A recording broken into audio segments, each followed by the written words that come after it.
자, 우리 옆에 분들과 인사하겠습니다. 오늘 정말 잘 오셨습니다. 자, 은혜 받기 원합니다. 예, 감사합니다. 아까 찬양 시작할 때까지만 해도 오른쪽에 한 분도 안 계시고 왼쪽에만 다 계셔가지고 제가 사모님한테 눈짓을 막 보냈더니 이제 오른쪽으로 했었는데 이제 찬양 끝나고 나니까 이제 얼추 균형이 맞은 것 같아요. 그래가지고 제가 이제 시선 처리에 조금 자연스러워질 것 같다는 생각이 드는데요. 아무쪼록 그럼 불타는 금요일 날 이 예배당에 나오신 여러분들을 주님의 이름으로 환영하고요. 이 자리에 참석한 여러분들에게 큰 은혜가 쏟아지게 되시기를 주님의 이름으로 축복합니다. 자, 오늘 우리가 읽은 이 본문을 보면 이 고난에 관한 조언들이 담겨져 있는데요. 자, 먼저 13절부터 17절을 보면 자, 예수 믿는 우리들에게 설령 큰 고난과 괴로움이 찾아온다고 할지라도 크게 두려워하거나 낙심할 필요가 없다고 하는데요. 자, 왜냐하면 예수 믿는 우리들에게는 고난 그 자체보다 불의하게 사는 것이 훨씬 더 큰 재앙이기 때문입니다. 자, 제가 이 수차례 말씀드린 것처럼요. 고대 사회에서는요, 사람의 기륭화복을 가지고 그 사람의 신앙의 여부를 판단하는 경우가 참 많았거든요. 자, 이른바 누군가에게 질병이 찾아온다거나 가난이 찾아오면 이 모든 재앙들을 하나님께서 주신 것으로 여기면서 그들에게 뭔가 죄가 있다라고 여긴 것이죠. 자, 그렇다 보니 당시 시대 사람들은요, 우리들에게 갑자기 심각한 고난이 찾아오면 벌벌 떨거나 크게 낙심할 수밖에 없는데요. 자, 그래서 바로 그 고난을 피하기 위해서 갑자기 하나님께 대단한 선물을 드린다거나 갑자기 이전에 하지도 않았던 선행을 막 베풀면서 하늘의 노여움을 해결하려고 했다고 합니다. 자, 이른바 지성이면 감천이라고 해서 하늘을 감동시켜서 복을 받으려고 했다라는 것이죠. 자, 그런데 오늘 우리가 읽은 본문을 보면 제가 앞서 언급한 것처럼 예수 믿는 우리들은 고난 그 자체는 두려워할 필요가 있다 없다? 예, 없다. 자, 고난 받는 것 자체는 뭐 당연한 일이다. 오히려 예수 믿는 우리든 예수를 안 믿는 우리든 이 땅을 살아가는 모든 사람들은 다 필연적으로 고난을 경험할 수 있는데 중요한 것은 고난을 받는 이유가 훨씬 더 중요하다는 것입니다. 자, 만약 우리가 스스로 악을 행하다가 고난을 받는다고 한다면 그것은 정말 수치스럽고 부끄러운 일일지 모르겠으나 우리가 선을 행하고 의를 행하다가 고난을 받게 된다면 바로 그것은 두려워하거나 무서워할 일이 아니라 도리어 기뻐할 일이라는 이야기를 하는 거예요. 자, 주님께서도 마태복음 5장을 통해 비슷한 말씀을 전해주셨는데요. 제가 한번 읽어볼게요. 의를 위하여 박해를 받는 자는 복이 있나니 천국이 그들의 것임이라. 나로 말미암아 너희를 욕하고 박해하고 거짓으로 너희를 거슬러 모든 악한 말을 할 때에는 너희에게 복이 있나니 기뻐하고 즐거워하라. 하늘에서 너희 상이 큼이라. 자, 바로 이런 차원에서 본문은 우리가 예수를 믿으면 그때부터 고난이 사라진다라는 표현은 하나도 없어요. 자, 예수를 믿기 때문에 우리의 살림살이가 더 나아지게 될 거라는 예언의 말씀도 전혀 나와 있지 않고요. 전혀 의외의 메시지가 담겨져 있는데요. 자, 먼저 우리 다 같이 16절 말씀 같이 한번 읽어보겠습니다. 16절 시작. 선한 양심을 가지라. 이는 그리스도 안에 있는 너희의 선행을 욕하는 자들로 그 비방하는 일에 부끄러움을 당하게 하려 함이라. 자, 예수를 믿으면 믿을수록 우리가 정말로 우리들의 살림살이가 나아지는 것은 아니지만 무엇을 가져야 된다고요? 선한 양심을 가져야 된대요. 자, 예수 믿는 우리들이 항상 깨어서 선한 양심을 가지고 그것에 이끌린 삶을 살아갈 때에 우리를 욕하고 핍박하는 자들을 부끄럽게 만들 수 있다라고 이야기합니다. 자, 그러니까 우리를 욕하고 핍박하는 자들을 꺾기 위해서 우리가 더 크게 목소리를 높인다거나 머리를 쓸 필요가 하나도 없어요. 자, 그들을 꼼짝 못하게 하기 위해서 우리 마음에 무엇을 가지면 돼요? 선한 양심을 가지고 그것에 이끌린 삶을 살게 되면 꾸준히 못해서가 문제지. 우리가 꾸준히 그 삶을 살게 된다고 한다면 하나님께서 그들을 부끄럽게 만드는 역사를 누리게 한다라는 것입니다. 자, 계속해서 21절에도 비슷한 조언이 담겨 있는데요. 자, 우리 21절 말씀 같이 한번 읽어보겠습니다. 시작.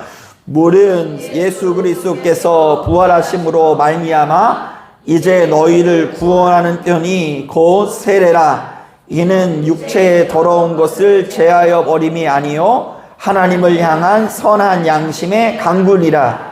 자, 이것은 엄연히 따졌을 때 세례에 대한 가르침인데요. 저도 이제 목회하면서 세례를 의외로 몇 번 못 해봤거든요.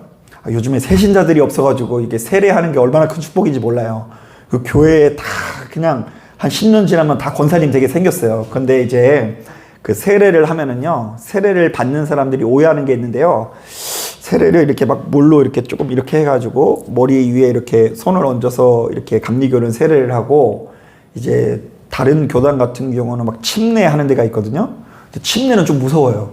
왜냐면 이제 이렇게 뒤로 잡아뜨리거든요.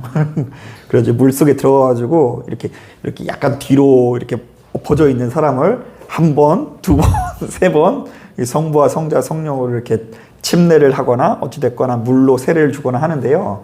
야, 그러면요, 여러분 평상시에 목사님한테 기도받는 것도 뭔가 좀 은혜로운 느낌이 드는데, 물로 그냥 들어가가지고 막 들어갔다 나왔다 하면은요, 내가 왠지 깨끗해진 것 같다는 느낌이 들죠.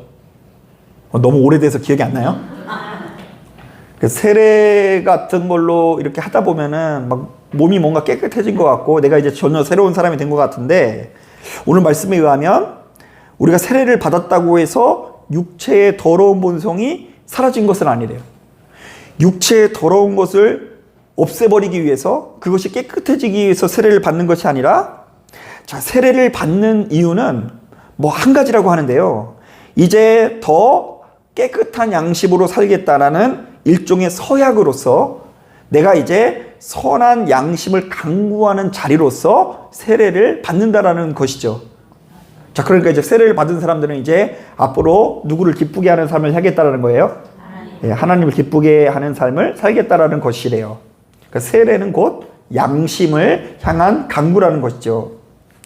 자, 그러니까 여기까지 내용을 종합해 볼 때 예수 믿는 우리들은 항상 선한 양심을 가지고 보다 의롭고 선하게 살기 위해서 노력해야 되는데요. 바로 이것이 우리가 누려야 되는 진짜 생명인 것입니다. 자, 그러니까 예수 믿으면 믿을수록 예수께서 정말로 우리에게 주신 말씀이 작동을 하든, 내 안에 계신 성령님이 작동하든, 내가 선해져서 내 안에 있는 진짜 양심이 좀 깨끗해져서 그러든, 자꾸 내 안에서 죄를 못 견디는 마음이 생겨나서 그 죄를 밀어내고자 하는 마음이 생긴 것이죠. 실제로 무수히 많은 성도들이요, 예수를 영접한 이후에 경험하게 되는 가장 강렬하고도 가장 첫 번째 영적 체험은 뭐냐면요, 대개 자신의 죄를 회개하는 역사예요. 여러분, 왕년에 좀 눈물 흘리면서 회개하는 거 한번 해보신 적 있으세요? 너무 오래돼서 기억이 안 나죠, 이것도. 막 그게 처음에 교회 나오면 좀 강렬하게 체험하는 경우 많은데, 부흥회 같은 데 가서 이전에 잊고 있었던 무수히 많은 죄와 허물들이 떠오르면서 양심의 가책이 느낄 뿐만 아니라 그것이 그렇게 서러워가지고 하나님 앞에 용서를 구하게 되는 역사를 이 성도들이 누리는 경우가 되게 많이 있어요. 자, 저는 이런 종류 이야기를 하면 그냥 공식적으로 거의 평양 대부흥 운동, 1907년도에 일어났었던 평양 대부흥 운동 이야기가 생각나는데요.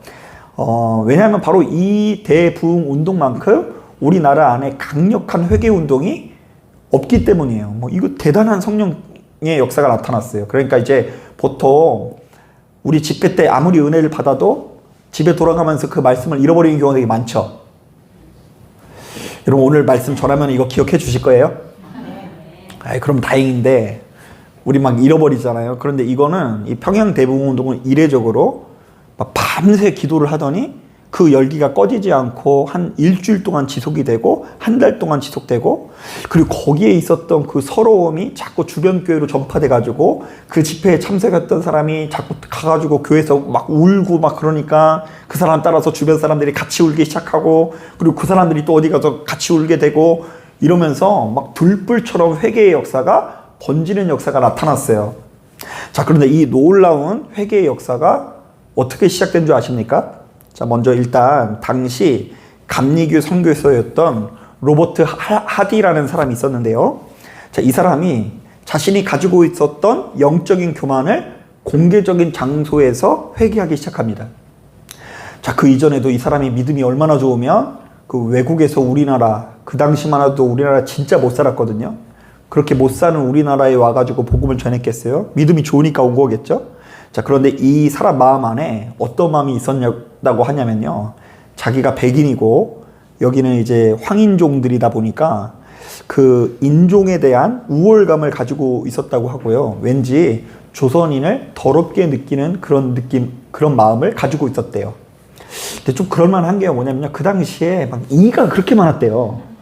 그 선교사님들이 이렇게 기도해 주려다가 이렇게 보일 정도로 뭐 이가 돌아다니니까 약간 여기는 좀 미개하고 나는 좀 더 낫다 이런 마음이 있었는데 성령께서 선한 양심을 움직여 주시사 자신이 그렇게 주변에 있는 사람들을 사랑하지 못하는 것을 깨닫게 해주신 거예요. 자, 그래서 그것을 솔직하게 고백하고요. 심지어 외국에서 들어온 선교 자금도 이 개인적인 목적으로 썼다라는 것을 솔직하게 고백하면서 군중들에게 용서하는 시간을 갖게 됩니다. 자, 그리고 그 뒤를 이어 그 유명한 길선주 목사가 자신의 은밀한 죄, 그것도 아주 더러운 죄를 솔직하게 고백하게 됩니다. 자, 1년 전에 세상을 떠난 친구가 죽기 전에 자신의 재산을 정리해달라는 부탁을 이 길선주 목사님한테 하게 되었습니다. 자, 그때는 이분이 장로님이었는데요. 왜 그 친구가 이 장로님한테 재산을 맡기는 줄 아세요?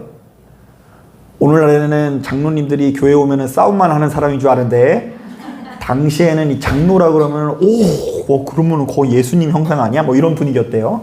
그러니까 이 친구가 내가 이제 곧 죽을 것 같으니까 내 재산을 정리해서 아내한테 전해주라고 부탁을 했대요. 자, 그러면 이 장로님이라고 한다면 예수님이 형상을 가지고 그것을 정의롭게 해야 될 것 같은데 길선주 목사가 바로 이 일을 처리하다가 $100를 횡령했다라는 고백을 합니다. 참 추접스럽죠? 죽어가는 친구의 재산을 강탈한 거예요. 그것도 작은 돈이 아니라 $100면 그 당시 굉장히 큰 돈이었습니다. 자, 당시만 하더라도 이 조선의 분위기가 순순히 자신의 죄를 인정하는 분위기가 아니었어요. 강단에 서는 선교사 내지는 목사들은 하늘 같은 선생님으로 여기면서 대우하거든요. 그래서 목사의 사가 선생사예요. 그 말씀을 가르치는, 우리들을 양처럼 돌봐주시는 선생님이라는 의미가 있습니다. 자, 그런데 그렇게 대단한 선생님이 보통 이렇게 글 공부하러 가면은 그 선생님은 지가 잘못해놓고도 갑자기 애들 막 때리거든요. 막 화를 내고. 그 당시 막 그랬어요. 그냥 선생님들이 그냥 마음에 안 들면 막 싸대기도 때리고, 엉덩이도 때리고, 선생님이 무소불위의 권력을 가지고 있는 사람이에요. 그런데 갑자기 그 선생님이 자신의 죄와 허물을 공개적인 장소에서 솔직하게 고백하면서 눈물로 회개를 구하자 그것을 지켜보던 무수히 많은 사람들이 같이 무릎을 꿇고 황송함을 느낀 거예요. 자, 그런데 바로 이렇듯요. 그 시대는 주변 사람들에게 자신의 죄를 솔직하게 인정하지 못하지만 바로 이렇듯 예수 믿는 그 누군가의 마음이 움직여서 자신의 죄와를 솔직하게 고백하게 만드신 분은 누구일까요? 예, 성령님이시래요. 이분의 양심을 움직여주신 분이 우리 성령님이시라는 것입니다. 자, 여러분, 예수 믿는 우리들이 하나님을 제대로 만났다면 바로 이러한 은혜의 역사를 온전히 누려야 하는 것입니다. 그러니까 다른 사람들을 그냥 못 잡아먹어서 안달이고 이런 것이 아니라 나도 특별히 다른 바 없는 똑같은 죄인이라는 것을 솔직하게 인정할 만한 양심이 작동해야 된다는 것이죠. 자, 그래서 의외로 여러분 우리가 성경을 꼼꼼히 묵상해보면 여러분 성경 읽다 보면 맨날 믿음 이야기, 기적 이야기 이런 이야기 많이 보이시죠? 구원 이야기, 부활 이야기. 그런데 의외로 성경에 꼼꼼히 묵상해보면 이 믿음에 관한 이야기와 함께 양심에 관한 조언들이 참 자주 등장합니다. 물론 구약에는 없어요. 구약에는 양심이라는 단어가 없어요, 자체가. 그 히브리어라는 개념 안에 양심이라는 그 개념이 없어요. 그런데 신약의 시대에 와서 이 양심이라는 말이 툭 하면 등장하는데요. 자, 먼저 로마서 2장을 보면 참 흥미로운 말씀이 담겨 있는데 들어보세요. 율법 없는 이방인이 본성으로 율법의 일을 행할 때에는 이 사람은 율법이 없어도 자기가 자기에게 율법이 되나니 이런 이들은 그 양심이 증거가 되어 그 생각들이 서로 혹은 고발하며 혹은 변명하여 그 마음에 새긴 율법의 행위를 나타내느니라. 여러분, 예수 안 믿는 사람들은 다 착한 사람, 아니 다 나쁜 사람만 있다 그래요? 아니면 착한 사람도 있다 그래요? 착한 사람도 있다는 이야기예요. 자, 그러니까 우리에게 생소할 수는 있으나 하나님께서는 모든 인류를 생명으로 인도하기 위해서 예수를 믿기도 전에 선물을 하나 주셨대요. 그게 뭐라고요? 양심이에요. 이게 창조의 섭리라는 거예요. 특히 어린아이일수록 이 거짓말을 아주 능숙하게 잘하는 애들은 좀 이상한 거예요. 날 때부터 얘네들은 선한 양심을 가지고 있어서 거짓말을 잘 못하게 태어나요. 도둑질을 하는 것을 잘 못하게 태어나요. 그래서 율법을 배워본 적도 없는데 율법이 요구하는 선이 이 양심 때문에 나타나는 것이 이 로마서 2장에 인정되어져 있어요. 자, 그래서 신학적으로는요, 이게 예수님이 오시기 전에 우리에게 주신 선물이다라는 의미로 선제적 은총이라고 불려지기도 합니다. 양심이. 자, 예수 믿기 전에 우리는 이미 하나님의 긍휼하심을 받았다. 하나님의 돌봄을 받았다. 그래서 예수님을 믿기도 전부터 우리 안에 선한 양심이 움직이고 있다라는 거예요. 자, 그런데 우리 인간이 우리 내면에 심겨진 양심만으로 구원받으면 참 좋겠지만 여러분, 말도 안 되는 일이죠. 양심은 어기라고 있는 거예요. 양심은 따르지 말라고 있는 거예요. 그 양심은 뭐 안 지킨다고 해서 처벌받는 거 하나도 없잖아요. 그래서 도리어 인류는 점점 더 타락하게 되어 선한 양심이 더 이상 작동하지 않는 지경에 이르르는데요. 자, 그래서 디모데전서 4장을 보면 이런 예언이 담겨져 있습니다. 한번 들어보세요. 후일에 어떤 사람들이 믿음에서 떠나 미혹하는 영과 귀신의 가르침을 따르리라 하셨으니 자기 양심이 화인을 맞아서 외식함으로 거짓말하는 자들이라. 자, 이거 말세에 관한 예언인데요. 여러분, 말세가 말세인 이유가 뭔지 아세요? 자, 첫째, 사람들이 저마다 믿음에서 떠나 미혹하는 영과 누구의 가르침을 따른다고요? 귀신의 가르침을 따르기 때문이래요. 자, 그런데 그보다 더 말세인 이유는 그러면서도 양심에 무엇을 맞아? 화인을 맞아. 아무런 가책을 느끼지 못하기 때문에 말세가 말세라고 이야기해요. 자, 그러니까 옛날에는 좀 잘 못 살아도 양심이 조금 더 살아있어서 작동을 했는데 시간이 지나면 지날수록 양심이 작동하지 않아서 사람들이 너무나 악한 행동을 하면서도 그것이 이 죄책감을 가지지 않는 지경에 이르렀다라는 거예요. 자, 사람이 크게 타락해도 바꾸어 말하면 양심이 살아있다고 한다면 언제든 다시 돌아와 회개할 텐데 극도로 타락한 자들은 양심의 화인을 맞아 더 이상 이 양심 자체가 작동하지 않으니 그 상태가 더욱더 악화될 수밖에 없다라는 것이죠. 자, 그래서 사도 바울은 자신의 영적인 아들 디모데에게 우리를 위해 이 땅에 오신 예수 그리스도와 그분께서 선포하시는 진리의 말씀을 가르치면서 자, 디모데전서 1장을 통해 이렇게 조언합니다. 한번 들어보세요. 이 교훈의 목적은, 여기서 말하는 교훈은 뭐예요? 사도 바울이 전한 복음이에요. 사도 바울이 전한 예수 그리스도를 말하네요. 자, 그런데 들어보세요.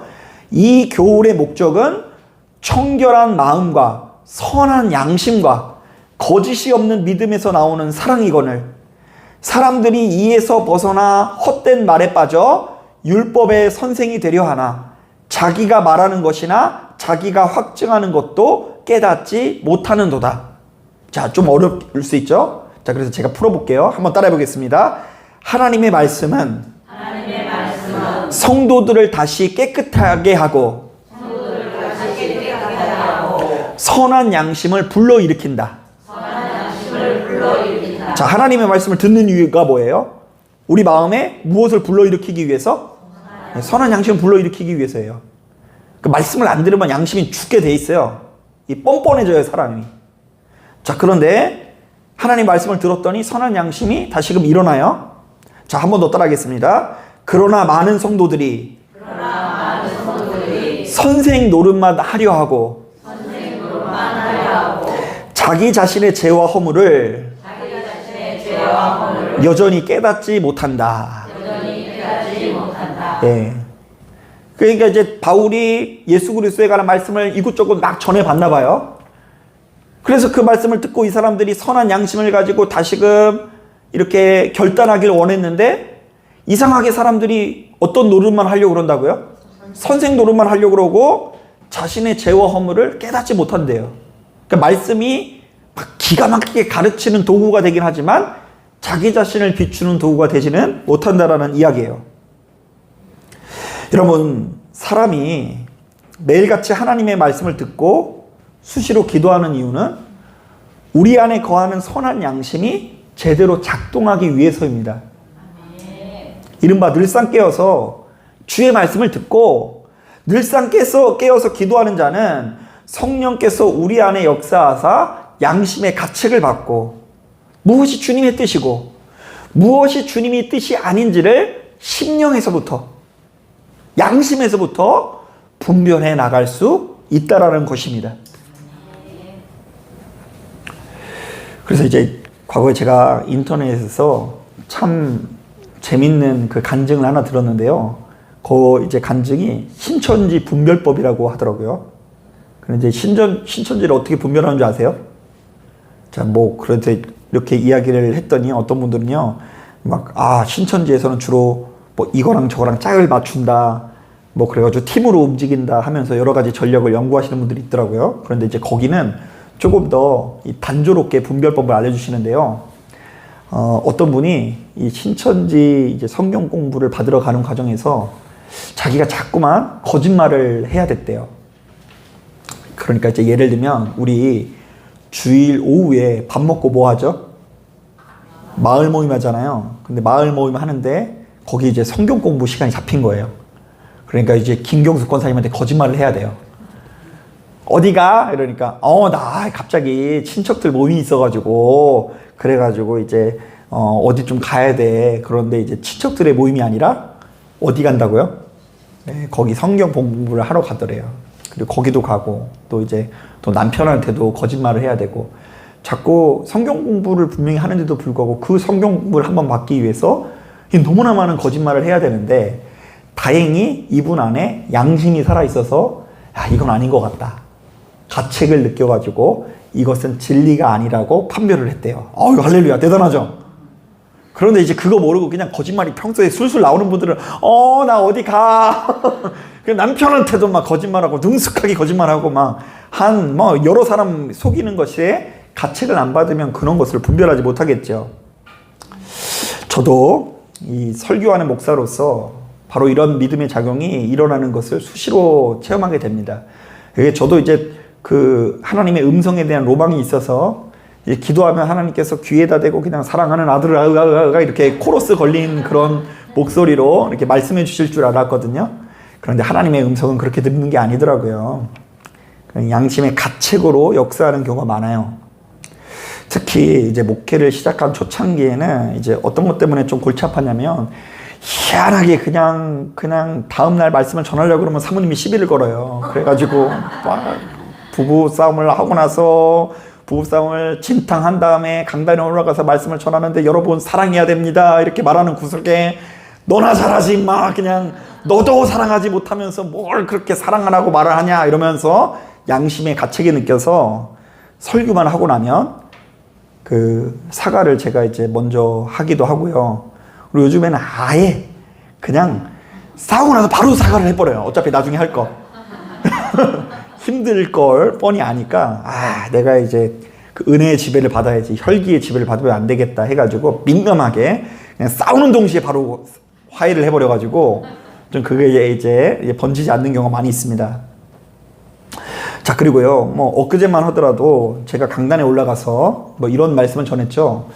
우리의 영성은 교회 안에서보다 나보다 잘 나가는 사람들, 대단한 사람들 앞에서 섰을 때 드러나게 된다. 자, 그래서 대단한 사람들을 축복해주지 못하고 시기하고 질투하면 아직 내가 수가 낮은 거라고 말씀을 드렸잖아요. 근데 이 말씀을 듣는데 갑자기 저도 떠오르는 생각이 있으면서 회개하게 되더라고요. 하나님, 내 주변에 있는 선후배 내지는 이 누군가가 잘 나가는 것, 형통하는 것을 보고 마음껏 축복할 수 있도록 인도하여 주옵소서. 내가 괜히 뒤처진다라는 그런 열등감에 사로잡히지 않도록 인도하여 주옵소서라는 기도가 절로 나오고요. 그렇게 한참 기도했더니 제 마음에 이전에 경험하지 못했던 평안과 기쁨이 찾아오는 것을 이번 주 수요일에도 경험을 해봤어요. 여러분, 우리가 죄악의 권세를 이겨야 된다 그러잖아요. 그런데 죄악의 권세를 이긴다는 것은 이제부터 다시는 죄를 짓지 않는다라는 것이 아니라 바로 그 죄를 돌이키고 회개하는 삶을 살게 되었다라는 의미예요. 자, 죄를 이긴다는 게 뭐라고요? 죄를 안 짓는 게 아니라 회개하는 거예요. 아니, 죄를 안 짓는 사람이 어디 있어요? 그거는 어떻게 보면 너무 앞서간 거예요. 저도 그런 거 한번 고민해 봤으면 좋겠어요. 주님, 제가 죄를 언제 지었는지 기억이 안 납니다. 너무 오랜만에 죄를 질 것 같습니다. 이런 기도하면 참 좋을 것 같은데, 인간은 그런 존재가 아니라니까요. 죄를 이긴다는 것은 빨리 그 죄를 발견하고 조치하고 처리한다는 의미예요. 자, 그런데 바로 이렇게 우리 안에 선한 작용이 일어나기 위해서 무엇이 필요할까요? 두말할 것도 없이 선한 양심이 필요합니다. 자, 바로 이 선한 양심이 작동해서 우리 안에 머물고 있는 죄를 미워하게 만들고요, 고통스럽게 만들고요, 우리로 하여금 이전보다 더 나은 삶을 살게 하는 것입니다. 자, 그래서 여러분, 내 마음의 중심이 자기 소견이면 별로 회개할 게 없어요. 다 용납 가능해요. 다 이유가 있고, 설령 하나님도 누구 뜻에 따라야 돼요? 내 뜻대로 따라야 된다는 거예요. 내가 무엇을 하든 하나님은 나의 뜻에 순종하시옵소서, 이런 식으로 돼버려요. 자, 그런데 나의 중심이 하나님의 법도고 성령님의 음성이고 양심의 선한 작용에 내 중심이 가 있다고 한다면 그것을 잣대로 내 안에 얼마나 선한 작용이 일어나게 되는지 몰라요. 여러분, 저는 목회하면서 제가 이제 오늘 설교하면서 잘 생각해 봤더니 진짜 사람들을 굉장히 많이 만났어요. 이러니 저러니 해도요, 강단에 서서 그냥 스쳐 지나가는 사람들까지 합하면요, 정말 많은 사람들을 만났어요. 진짜 우리 여기 이 시와에 와서도 진짜 왔다가 떠나가는 사람들까지 합하면 진짜 많이 만났어요. 그런데 이제 이 떠나가는 사람들의 면면을 보면요, 때로는 이 설교 가운데요, 엄청 은혜 받는 분들도 많이 있어요. 그래서 진짜 어떨 때는 황당한 게 뭐냐면, 갑자기 이제 막 떠나가고 안 나오고 그러면요, 저는 어떤 생각이 나냐면, 그분이 언제 은혜 받았다는 걸 대략 어렴풋이 기억하고 있거든요. 그게 막 생각이 나면서, 아니, 하나님 어떻게 이럴 수 있습니까? 이런 생각이 들어요. 어떤 분은 막 크게 은혜 받기도 하고요. 심지어 어떤 분은, 목사님이 이거래. 목사님 전화 말씀, 시와 다 다녀왔는데 이거래요. 근데 어느 순간 갑자기 이렇게 떠나가 버려요. 자, 그래서 제가 이제 그런 경험들을 이제 자꾸 하다 보면서 뭘 경험하냐면, 사람들은 은혜 받는 거, 그러니까 설교 때 은혜 받고 감동받는 것에 이렇게 딱 포커스가 맞춰져 있지만, 사실 이 설교를 통해서 더 깊은 지경으로 나아가야 되는데요, 그것이 양심의 회복이고 삶의 변화예요. 그러니까 은혜는 계속 받는데 삶이 변화되지 않고 양심이 회복되지 않고 그 인생의 방향이 거스르지 않으면 우리는 금세 잘못된 길로 나아갈 수 있다는 거예요. 더 이상 설교도 은혜롭지 않아요. 아니, 설교에 집중할 수가 없어요. 여러분, 가만히 보면 양심의 선한 작용이 일어나는 사람들은요, 자기가 참 죄인이고 이 사람 저 사람한테 다 미안한 게 떠올라요. 자, 그런데 그것을 양심의 선한 작용이 일어나지 않는 사람은요, 이 사람 저 사람이 다 나보다 다 악한 사람처럼 보이고, 그러다 보니 섭섭한 것들이 굉장히 많아요. 목사님도 좌우지간 섭섭해. 그냥 왜 이렇게 나한테 뭘 안 해주는지. 집사님, 권사님, 예진교회 있는 사람들이 다 악의 축처럼 느껴져요. 내가 뭘 못 해준 것에 대한 미안함보다 여기 있는 사람들이 자기한테 안 해준 것만 기억하면서 서운해하는데 어떻게 이 관계가 아름다운 관계가 될 수 있겠어요?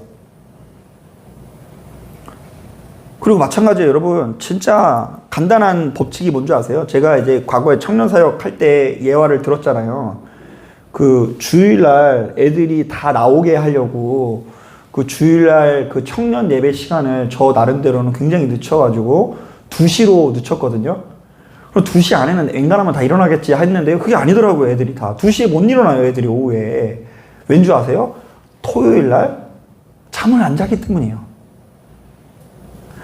그런데 여러분, 얘네들이 기도를 아무리 많이 한다고 해도 토요일날 잠도 안 자고 막 술에 취해 있고 막 그리고 막 제정신이 아니라고 한다면 그 예배 2시에 일어나가지고 은혜를 어떻게 받냐는 거예요.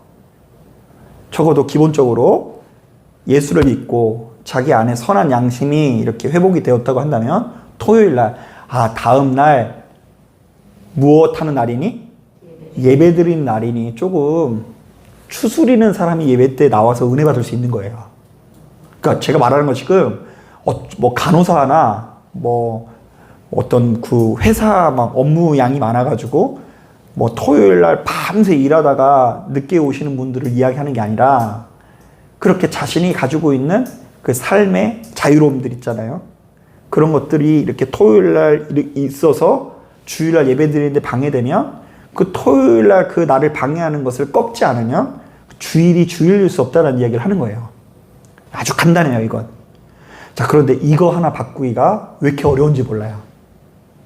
이거 하나. 토요일을 밤새던 사람이 토요일을 그냥 12시쯤, 아니 12시도 아니에요. 한 2시쯤 자가지고 2시쯤 자가지고 예배 생활에 전념하게 되는 거, 이 정도의 변화도 얼마나 어려운지 몰라요. 사람은 그렇게 안 달라지더라고요. 자, 사랑하는 여러분, 바로 이 같은 말씀에 귀를 기울이시고 시간이 흐르면 흐를수록 청결한 마음을 소유하시고 선한 양심을 가지고 주님 오실 때까지 저 천국을 누릴 수 있는 저와 여러분들이 되시기를 주님의 이름으로 축복합니다. 아멘. 자, 기도하겠습니다.